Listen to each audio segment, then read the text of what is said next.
আলহামদুলিল্লাহি রাব্বিল আলামিন ওয়াসসালাতু ওয়াসসালামু আলা সাইয়্যিদিল মুরসালিন ওয়া আলা আলিহি ওয়া সাহবিহি আজমাইন। আজকের বাংলাদেশ জামাত ইসলামী ঢাকা জেলার উদ্যোগে আজকের এই বিশাল কর্মী সম্মেলনের সম্মানিত সভাপতি, বাংলাদেশ জামাত ইসলামী কেন্দ্রীয় মজলিসের অন্যতম সদস্য, ঢাকা জেলার সম্মানিত আমির মাওলানা দেলোয়ার হোসেন, আজকের এই বিশাল কর্মী সম্মেলনে যিনি প্রধান অতিথি হিসেবে উপস্থিত থাকবেন, যার বক্তব্য শোনার জন্য ঢাকাবাসী আজ উদ্বিগ্ন, ঢাকাবাসী আজ প্রয়োজনীয় কাজকর্ম বাদ দিয়ে উপস্থিত হয়েছেন। সেই প্রধান অতিথি জনগণের নেতা ডাক্তার শফিকুর রহমান মঞ্চে উপস্থিত রয়েছেন। অন্যতম বিশেষ অতিথি বাংলাদেশ জামাত ইসলামী কেন্দ্রীয় নির্বাহী পরিষদের সদস্য, জামাত ইসলামী ঢাকা দক্ষিণাঞ্চলের সম্মানিত পরিচালক, ইসলামী ছাত্র শিবিরের সাবেক কেন্দ্রীয় সভাপতি মোহতারাম সাইফুল আলম খান মিরান মঞ্চে উপস্থিত রয়েছেন। ইসলামী ছাত্র শিবিরের সাবেক কেন্দ্রীয় সভাপতি, নারায়ণগঞ্জ মহানগরীর সম্মানিত আমির, জনগণের নন্দিত নেতা জনাব আব্দুল জব্বার, জামাত ইসলামী ঢাকা জেলার নেতৃবৃন্দ, বিভিন্ন থানা জেলা থেকে আগত আমাদের সম্মানিত মেহমানবৃন্দ, সাংবাদিক বন্ধুগণ, আমাদের সামনে উপবিষ্ট প্রভৃতি জনতা, আসসালামু আলাইকুম ওয়া রাহমাতুল্লাহি ওয়া বারাকাতুহু। প্রিয় ভাইরা, আমরা স্বাধীনতার পরে 54 বছর পেরিয়ে গেলে শান্তির প্রত্যাশায় একের পর এক আমরা দল বদল, সরকার আমাদের শান্তি দিতে পারেন না, বরং আমাদের দেশটাকে তোলাহীন দুর্নীতিতে পরিণত করেছেন, লুটপাট করে এই দেশকে ধ্বংস করে দিয়েছেন, চাঁদাবাজি করে, লুটপাট করে, দুর্নীতি করে এই দেশের অর্থনৈতিক মেরুদণ্ড ভেঙে দিয়েছেন। হত্যা, হামলা, অন্যায়, অবিচার, অত্যাচারের মাধ্যমে বাক স্বাধীনতা রুদ্ধ করেছেন। আমাদের এই নয়, আগামী দিনে আমরা সকলে মিলে এই দেশকে একটি ইসলামী কল্যাণ রাষ্ট্রে পরিণত করতে চাই ইনশাআল্লাহ।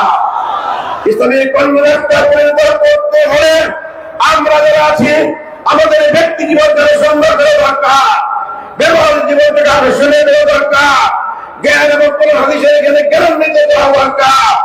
হিন্দু, বৌদ্ধ, খ্রিস্টান আপনার জনগণকে আমাদের অন্তরে ভালোবেসে তাদের কাছে ইসলামের শুভম আদর্শ তুলে দেওয়ার জন্য আমাদের চেষ্টা করা দরকার। প্রতিটি বৈঠকে হাজির হওয়ার মাধ্যমে আমাদের জ্ঞান যোগ্যতাকে আরো সাহিত্য করা দরকার।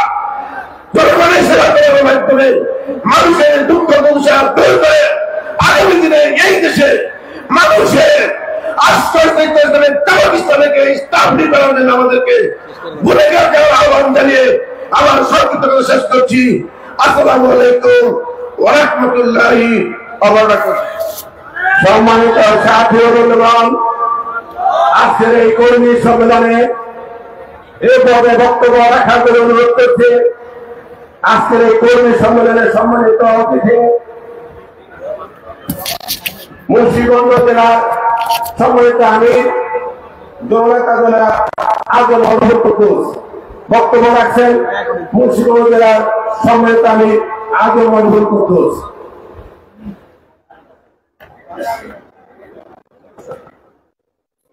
আসসালামু আলাইকুম ওয়া রাহমাতুল্লাহি ওয়া বারাকাতুহু।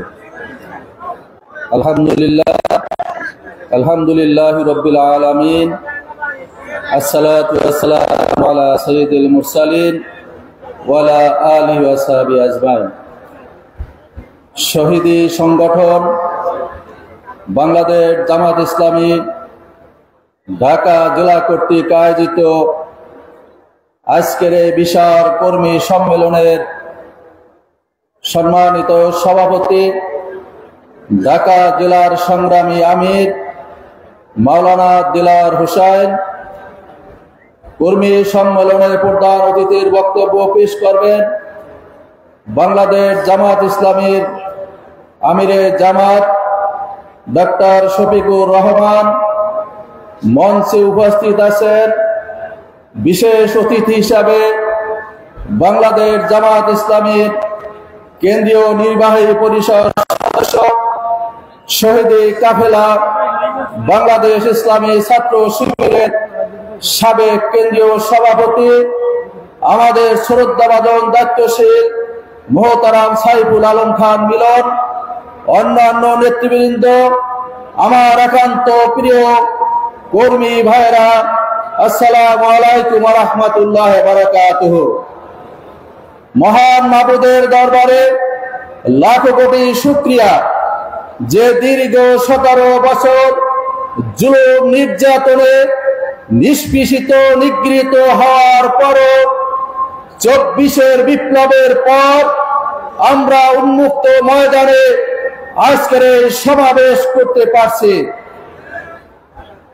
এই পরিবেশ সৃষ্টি করার জন্য যারা জীবন দিয়ে, যারা অঙ্গহানি হয়ে বিভিন্নভাবে নির্যাতন নিষ্পেষণের শিকার হয়েছে, মহান মাবুদের কাছ থেকে তাদের জন্য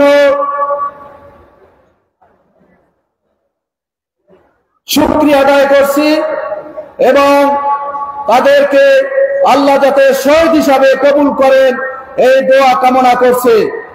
সংগ্রামী ভাইরা, বাংলার এই জনগণ বারবার নির্যাতিত হয়েছে, নিষ্পেষিত হয়েছে, রাজনৈতিক নেতৃত্বের আহ্বানে বারবার ময়দানে ঝাঁপিয়ে পড়েছে। তারা একটি জুলুম এবং বৈষম্যহীন সরকার এবং রাষ্ট্র কায়েমের জন্য।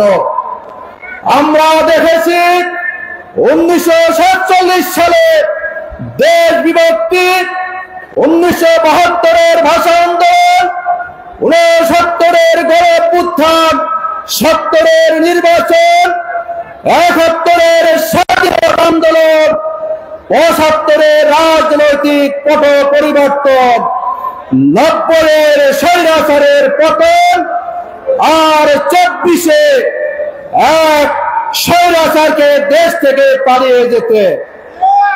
কিন্তু বারবার নেতৃত্বের পরিবর্তন হয়েছে, ক্ষমতার পরিবর্তন হয়েছে, মানুষের ভাগ্যের কোনো পরিবর্তন হয়নি।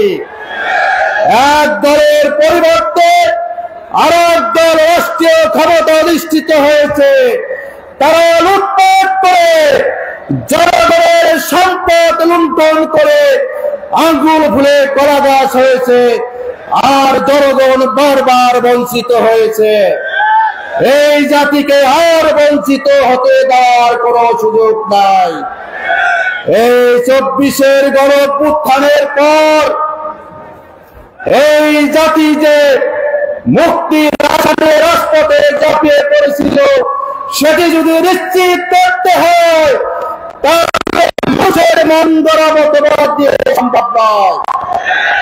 যদি মুক্তি পেতে হয়, মুক্তির সাহায্য যদি জাতিকে দিতে হয়, তাহলে আল্লাহর আইন এবং সৎ লোকের শাসনের কোন বিকল্প নাই। আগামী দিনে এই জাতিকে তাদের একটি বৈষম্যহীন সমাজ উপহার দেওয়ার জন্য বাংলাদেশ জামাত ইসলামী সেই আল্লাহর আইন এবং সৎ লোকের শাসন কায়েমের জন্য চেষ্টা চালিয়ে যাচ্ছে। এই দেশে আল্লাহর আইন এবং সৎ লোকের শাসন কায়েমের জন্য দেশবাসীকে ঐক্যবদ্ধ করতে হবে। আর সেই ক্ষেত্রে এখানে উপস্থিত জামাতের কর্মী বাহিনীদেরকে অগ্রণী ভূমিকা পালন করতে হবে। জামাতকে অনেকে সহ্য করতে পারেন না, ক্ষমতায় যাওয়ার স্বপ্ন দেখেন। তারা জামাতকে উপেক্ষা করে রাজনীতি করার স্বপ্ন দেখবেন না। আপনারাও তাদের পতিত এই স্বৈরাচারের মতো অবস্থা সৃষ্টি হবে। জামাতকে নিয়েই, জামাতকে সহ্য করে